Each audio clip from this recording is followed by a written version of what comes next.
right? You could do that legato. You know, it's just faking that handle, hope you get it through. And it's also, legato arpeggio is always easy going down. It feels more natural to pull the hand this way than to go this way when you're doing on the string. So like, you know, that going this way, for some reason, is always going to be a little easier than going back up. Yep. Yeah, I don't know why. Just that's how it feels to me. You know.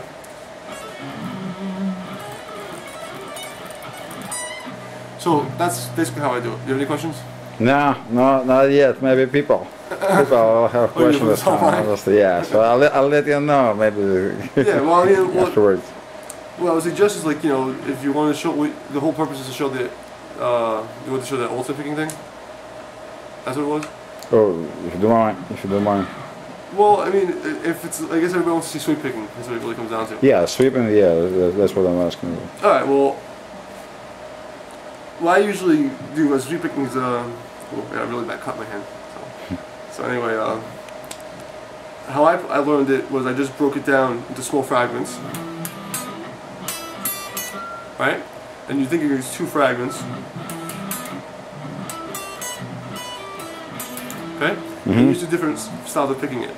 Obviously, the rake is the most popular, which is just going straight down. Right? Or the alternate picking is where I actually learned. You know, also I noticed a lot of the guys in the school I went to, all the jazz guys, they're all about like you have to hit everything, alternate picking, you know, even, you know, keeping every note consistent. Yeah. Right? So sweep picking it's a lot more difficult to do that, you know, than alternate picking. Just to keep the timing of the notes, you know, it's a lot easier to keep a steady rhythm with the alternate pick and alternate the caution. Yeah, when you actually move your hand. Yeah, you know, it's because that's easier to keep, you know, consistent. Just, you know, sweeping is a different skill, but at the same time, it just comes down to the same patience you have when you're alternate picking. But yeah, so this is how I do it. I go with fragments. So how you should practice it is just to go really slow. Right, we alternate pick. Yep. Oh my god! Just keep doing, just that's. Yep. Fully focused. Right? You can, yeah, you can speed up.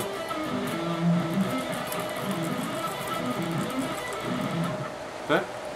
So I'm gonna try to over move, as you can see what I'm doing. So. Okay.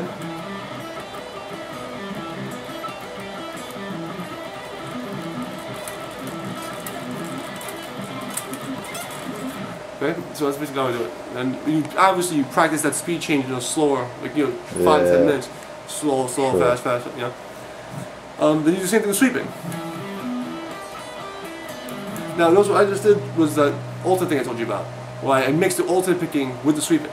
Yeah. Okay? So,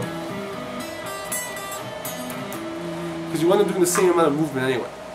You know, whether you like it or not, you can only move this hand so fast. So if this hand's supporting this hand, right, you're going to be limited by your left hand speed.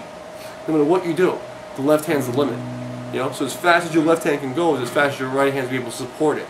The right hand does nothing but help the amplitude, the level, the volume. Understand? So if you can only go, no matter what you can do with the right hand, you're still only going to be going. You understand? So that comes from here. Okay.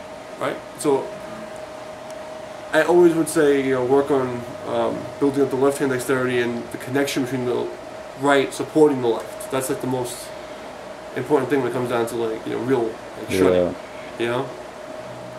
Because otherwise, like, you can see a lot of guys, like, you know, they try to like do sweeps and, you know, all kinds of stuff, and all they do is that, and they're just, they'll hit like the top and the bottom. They won't like get through like the whole thing. So that's why I would say, you know, the alternate picking forces you to learn the body mechanics and to memorize, you know, in a very straightforward, consistent way, you know, and to internalize the rhythmic structure.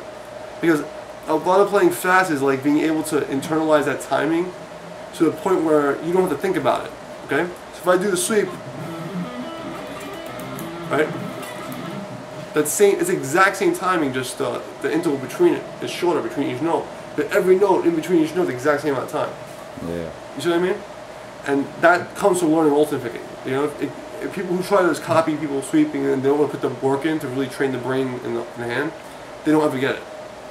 You know, you're never gonna be able to do like a normal sweep like that. Like for instance, like one exercise you know about, like is doing, like we call them type 2 arpeggios, and when we do like a linear thing, so also in E minor, like we always do these like beginners. You have an exercise like this. Okay, going across the scale. Yeah. You could just show sweeping and say, oh, this is the best way, but really, you're not going to be able to get that sense of timing that you do when you get. Okay?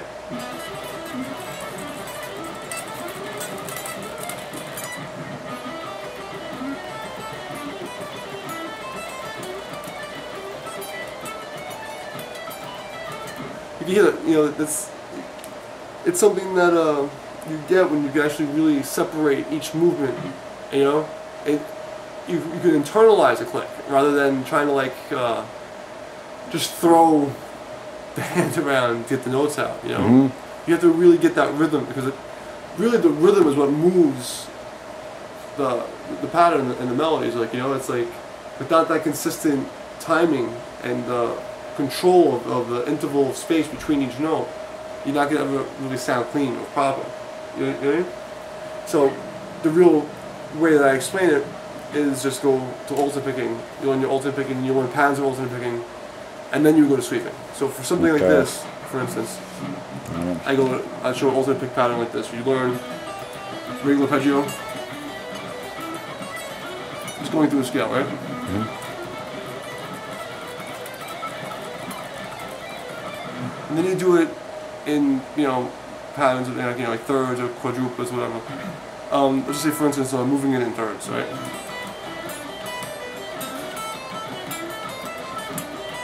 Right? Okay, you can do it one going up, one going down, back and forward. Right? Or you can go, right? One to each. Yeah, the slice. Right?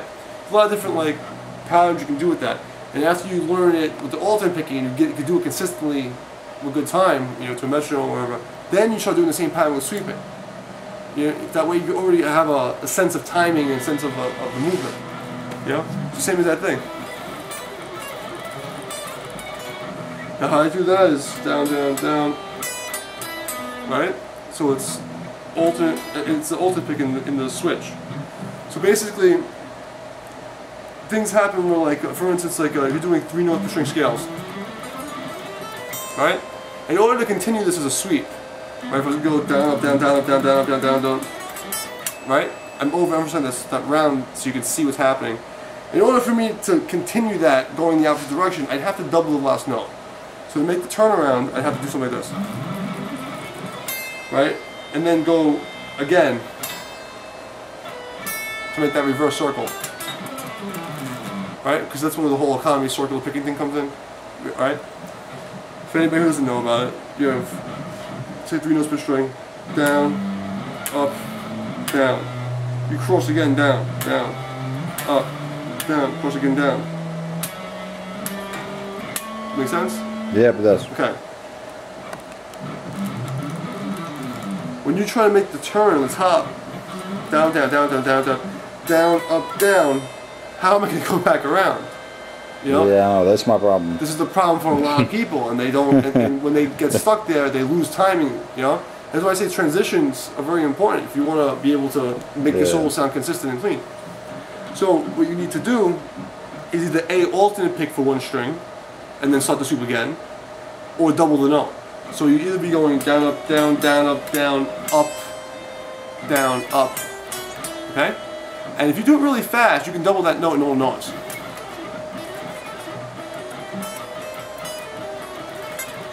You can't even really hear it. When you go really that fast, what happens when you're not going that fast? But if you have to play the normal solo, like, you know, what are you gonna do now? You know, how do you turn around? So you have to accept the fact that you have to do an alternate pick, or you make it an even number. So you just add an extra note to the scale, take one away, and they'll make the turn around. Okay. So for instance, okay. So adding it and making an even number, make sure thing will switch. Yeah. And change rotation. Yeah. So in this case, when you're doing the arpeggio,